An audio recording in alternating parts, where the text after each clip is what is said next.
Cold war کے زمانے میں ایک ملٹری جہاز کو رشیا کے دور دراز جنگلوں میں گھنے درختوں کے بیچوں بیچ کھڑا ہوا پایا۔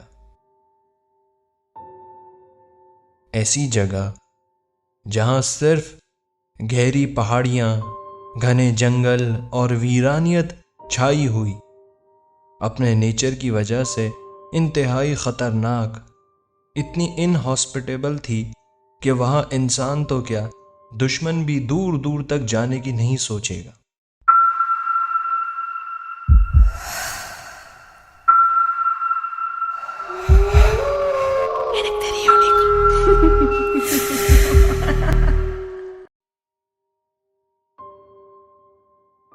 کہانی کچھ اس طرح شروع ہوتی ہے کہ ایک جوان لیوٹیننٹ جہاز کے تنگ کیبن میں اپنے ارد گرد بیٹھے تمام سپاہیوں کا جائزہ لیتا ہے۔ وہ سب سپاہی حیران و پریشان ہوتے اس آرڈر سے جو انہیں صبح بیس کمانڈر نے دیا تھا۔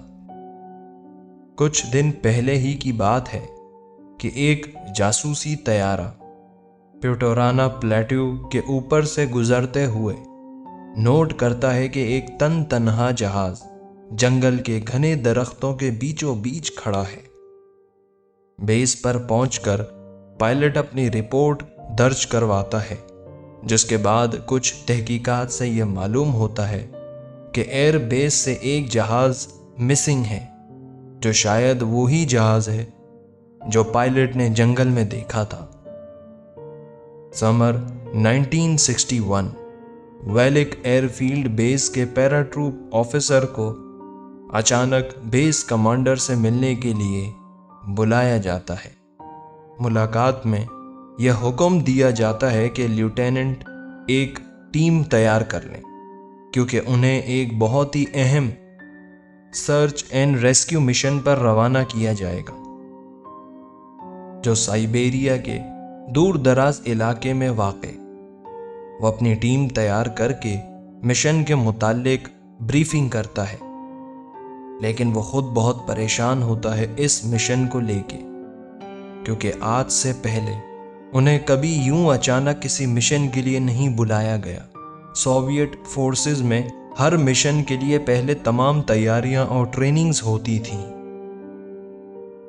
لیوٹیننٹ اور اس کی ٹیم پائلٹ کے ہمراہ جہاز میں مشن کے لیے روانہ ہو جاتے۔ یہ ایریا ماؤنٹ کامن کی گہری پہاڑیوں کے قریب لگتا تھا۔ یہ مشن اس قدر حساس اور پیچیدہ تھا کہ چھوٹی سی بھی غلطی کی گنجائش نہیں تھی۔ اگر کچھ بھی غلط ہو گیا تو انہیں ہمیشہ کے لیے اسی جگہ پر آئسولیٹ ہونا پڑے گا۔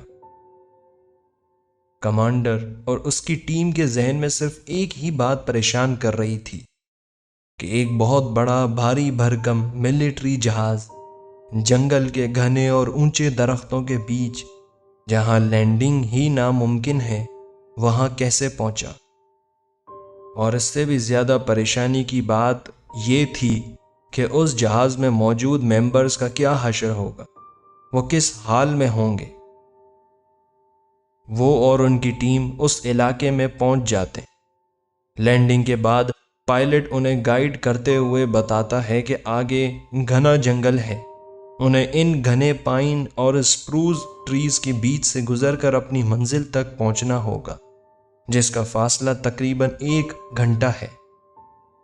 پیرا ٹروپ آفیسر اپنی ٹیم کے ہمراہ جب اس جہاز کے قریب پہنچتا ہے تو دیکھ کر حیران رہ جاتا ہے کہ وہاں خاموشی چھائی ہوئی ہے، اور انتہائی جیم پیکڈ پائن ٹریز کے درمیان جہاز بالکل سیدھا کھڑا ہے، جیسے یہ ابھی اپنے سفر کا آغاز کرنے کا انتظار کر رہا ہو۔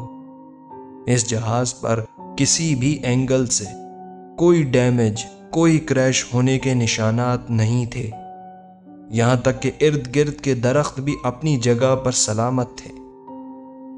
ایک پتے کو بھی خروش نہیں آئی ہوئی تھی، اور نہ ہی زمین پر کوئی کریش لینڈنگ کے نشانات تھے۔ یہ ایک پراپ ڈرائیون ٹرانسپورٹ جہاز تھا، جس میں 12 کریو ممبرز کی کیپیسٹی تھی اور ملٹری کلرز میں پینٹ ہوا تھا۔ لیوٹیننٹ اپنے ایک ساتھی کے ساتھ بہت دھیان سے ڈرتے ڈرتے اس جہاز کی جانب بڑھتا ہے۔ جہاز کا اگلا اور پچھلا دونوں حصے گھنے جھاڑوں اور گھنے درختوں سے ڈھکے ہوئے تھے، جس کی وجہ سے سامنے والا دروازہ کھولنا ناممکن تھا۔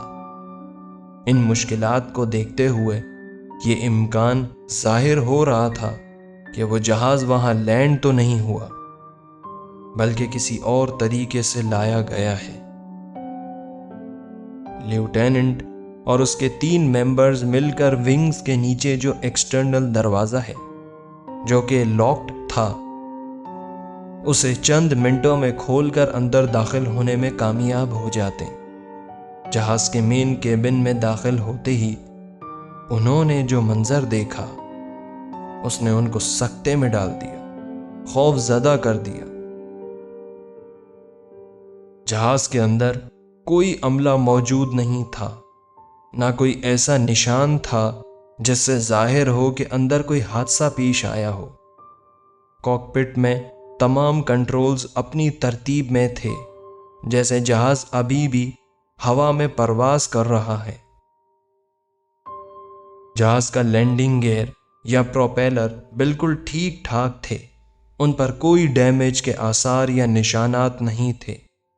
دونوں پائلٹس کی ایمرجنسی کٹس بندھی ہوئی تھیں، جس سے ظاہر ہوتا تھا کہ کوئی ایمرجنسی بھی نہیں تھی۔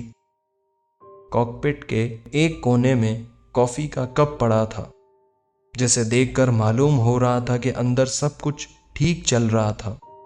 تمام ویپنز اپنی جگہ پر رکھے ہوئے تھے۔ لیوٹیننٹ اور اس کی ٹیم کو یہ سب دیکھ کر اس قدر پراسرار اور خوفناک لگا کہ اس نے اپنی ٹیم سے تمام لاگ بکس، پیپرز اور دوسرے ایویڈنسز جلدی کلیکٹ کر کے وہاں سے نکلنے کا حکم دیا۔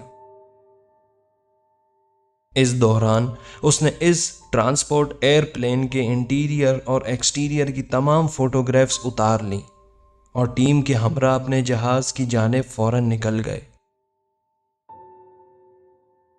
اس جہاز کی خوفناک مسٹری کو ہم نیکسٹ ایپیسوڈ میں کنٹینیو کریں گے۔ امید ہے کہ آپ کو کولڈ وار کے زمانے کی یہ مسٹیریس ایئر پلین کی کہانی پسند آئی ہوگی۔ کولڈ وار ایک ایسا زمانہ تھا جو پر اسرار، سوچ سے زیادہ خطرناک اور نہ سمجھ آنے والے واقعات سے بھرا پڑا ہے، جیسے رشین سلیپ ایکسپیریمنٹ تھا۔ آپ سے درخواست ہے کہ اگر اسٹوریز پسند آ رہی ہیں تو چینل کو سبسکرائب کر کے بیل نوٹیفیکیشن آن کر لیں۔ خدا حافظ۔